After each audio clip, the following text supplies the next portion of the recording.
నమస్కారం, ప్రతిఘటన న్యూస్ కు స్వాగతం. వార్తల్లోకి వెళ్తే, కార్పొరేట్ కంపెనీగా ఉన్న Adani group of company chairman Gautam Adani తాను చేసిన అవినీతి మరకలతో దేశ గౌరవాన్ని అంతర్జాతీయ స్థాయిలో మంటగలిపారని సిపిఎం జిల్లా కార్యదర్శి గౌస్ దేశాయ్ అన్నారు.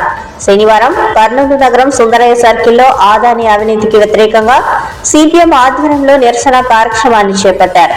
ఈ కార్యక్రమానికి న్యూ సిటీ కార్యదర్శి టి రాముడు అధ్యక్షత వహించగా గౌస్ దేశాయ్ మాట్లాడుతూ రాష్ట్ర డిస్కంల విద్యుత్ కొనుగోలు ఒప్పందం చేసుకునేందుకు గాను అదానీ గ్రూపులు భారీ ఎత్తున ముడుపులు చెల్లించిందని అన్నారు. అందుకు గాను అమెరికా కోర్టులో వ్యాజ్యం నమోదైందని అన్నారు. సెకీ నుండి ఏపీ డిస్కంలు సౌర విద్యుత్ కొనుగోలు ఒప్పందం చేయడానికి 2019-24 మధ్య అధికారంలో ఉన్న వారికి 1770 కోట్ల ముడుపులు చెల్లించినట్లు అమెరికాలో కేసు నమోదైందని అన్నారు. ఈ ఒప్పందం రాష్ట్రానికి తీవ్ర నష్టం చేకూర్చుతుందని సిపిఎం మొదటి నుంచి వ్యతిరేకిస్తూ వస్తుందని గుర్తు చేశారు. రాష్ట్రంలో, దేశంలో అదానీ గ్రూప్ తో ప్రభుత్వం చేస్తున్న అన్ని ప్రాజెక్టులు, ఒప్పందాలను రద్దు చేయాలని డిమాండ్ చేశారు. సెకీ ఒప్పందం మాత్రమే కాకుండా రాష్ట్రంలో పంపుడు స్టోరేజీ విద్యుత్ ప్లాంట్లు, విశాఖలో డేటా సెంటర్, గంగవరం పోర్ట్ వంటి వివిధ ప్రాజెక్ట్ సంస్థలతో చేసుకున్న ఒప్పందం పేరుతో ప్రభుత్వ ఆస్తులను, ప్రజల సంపదను వారికి అప్పటికి ప్రభుత్వం ఒప్పందం చేసిందని అన్నారు. అదానీ గ్రూప్ చేసిన అవినీతి రోతను హిడెన్బర్గ్ నివేదిక ద్వారా అప్పట్లోనే కుండను బద్దలు కొట్టిందని అన్నారు. రాష్ట్ర ప్రజల ప్రయోజనాలను కాపాడేందుకు అదానీపై కేసు నమోదు చేసి చర్యలు తీసుకోవాలని, అందుకోసం పార్లమెంటరీ జాయింట్ కమిటీ ఆధ్వర్యంలో విచారణ చేపట్టాలని కోరారు. ఈ కార్యక్రమంలో పార్టీ నగర కార్యదర్శి వర్గ సభ్యులు CH Saibaba, K Sudhakarappa, G Yesu, B Ramakrishna, V Shankar, J Srinivasulu, B Chanda, Nagaraju, Manohar, Chinnabadesha, Parashuramudu, Narayanamma, Maheshwari తదితరులు పాల్గొన్నారు.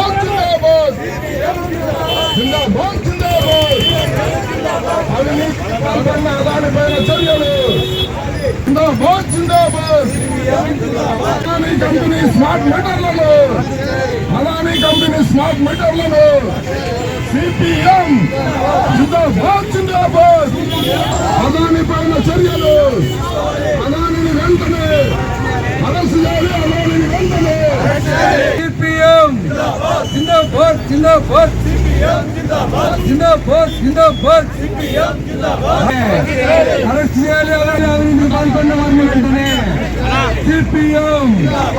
ఈరోజు ప్రపంచవ్యాప్తంగా అదానీ వల్ల భారతదేశ పరువు మంట గెలిచిందనే విషయాన్ని భారతదేశ ప్రజలు గమనించాలని చెప్పి సిపిఎం పార్టీగా మేము విజ్ఞప్తి చేస్తూ ఉన్నాం. 2014 తర్వాత ఈ దేశంలో అదానీ హవా నడుస్తూ దేశం యొక్క ఆర్థిక వ్యవస్థ మొత్తం చిన్న భిన్నం చేసేటువంటి ఏకైక వ్యక్తి భారతదేశంలో అదానీ ఉన్నాడని చాలా స్పష్టంగా అర్థమవుతుంది. గతంలోనే హిడెన్బర్గ్ సంస్థ అదానీ యొక్క అవినీతి భాగవతాన్ని బయటపెడితే ఈ దేశ ప్రధాని, ఈ దేశాన్ని పాలించే బీజేపీ పార్టీ అదానీ పైన దాడి జరిగితే, అదానీ పైన అవినీతి కుంభకోణాల గురించి మాట్లాడితే ఈ దేశ పరువు పోయిందని చెప్పేసి గగ్గోలు పెట్టినటువంటి భారతీయ జనతా పార్టీ నాయకులు ఈరోజు ఏమి సమాధానం చెప్తారని చెప్పి సిపిఎం పార్టీగా మేము ప్రశ్నించదలుచుకున్నాం.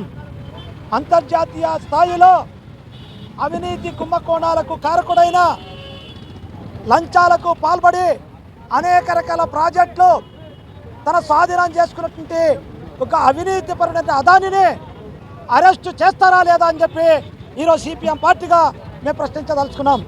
ఎందుకంటే ఈరోజు ప్రపంచంలోనే పేరుగాంచిన గొప్ప ప్రజాస్వామ్య దేశం అమెరికా కోర్టులోనే అదానీ పైన 2 కేసులు బనాయించి ఈయన వేల కోట్ల రూపాయలు లంచాలు ఇచ్చి సోలార్ ప్లాంట్లను స్వాధీనం చేసుకున్నారని చెప్పేసి గగ్గోలు పెట్టి ఈరోజు పత్రికలని చెప్తా ఉంటే ఈ రాష్ట్ర ముఖ్యమంత్రి కానీ, ఈ దేశ ప్రధాని కానీ అదానీ గురించి ఒక్క మాట మాట్లాడడం లేదు. మేము ఈ రాష్ట్ర ముఖ్యమంత్రిని అడుగుతా ఉన్నాం, అయ్యా ఏదైతే ఈ రాష్ట్రంలో అదానీతో చేసుకున్న ఒప్పందాలన్నీ రద్దు చేస్తారా లేదా? మీరు ఆరోగ్యంగా ప్రకటించకపోతే మీరు కూడా అదానీ యొక్క అవినీతిలో భాగమయ్యారని చెప్పి చాలా స్పష్టంగా చెప్పాల్సి వస్తుంది. అందుకోసం రాష్ట్ర ముఖ్యమంత్రి మేము కోరుతా ఉన్నాం, తక్షణమే ఈ రాష్ట్రంలో అదానీ చేసుకున్నట్టు అన్ని రకాల ప్రాజెక్టుల యొక్క ఒప్పందాలు తక్షణమే రద్దు చేయాలని చెప్పేసి సిపిఎం పార్టీగా డిమాండ్ చేస్తూ ఉన్నాం.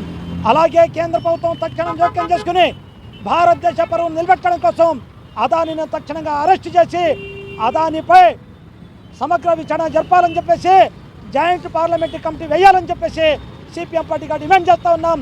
రాబోయే కాలంలో ఈ అవినీతి భూతానికి వ్యతిరేకంగా, ఎందుకంటే నరేంద్ర మోడీ అధికారంలోకి వచ్చింది అవినీతికి వ్యతిరేకంగా మాట్లాడే, ఈరోజు ఆ అవినీతికి వ్యతిరేకంగా మాట్లాడే న్యాయంలోనే భారతదేశ పరువు ప్రపంచంలో మంట కలిసిపోతే చూస్తూ ఊరుకున్నామంటే ఈ అవినీతి కుంభకోణంలో ప్రధాని భాగస్వామి అయ్యాడని ప్రజలు భావించాల్సి వస్తుంది. అందుకోసమే తక్షణంగా దానిని అరెస్ట్ చేయాలని చెప్పేసి, భారతదేశ ఒప్పందాలు రద్దు చేయాలని చెప్పేసి సిపిఎం పార్టీగా మేము డిమాండ్ చేస్తూ ఉన్నాం.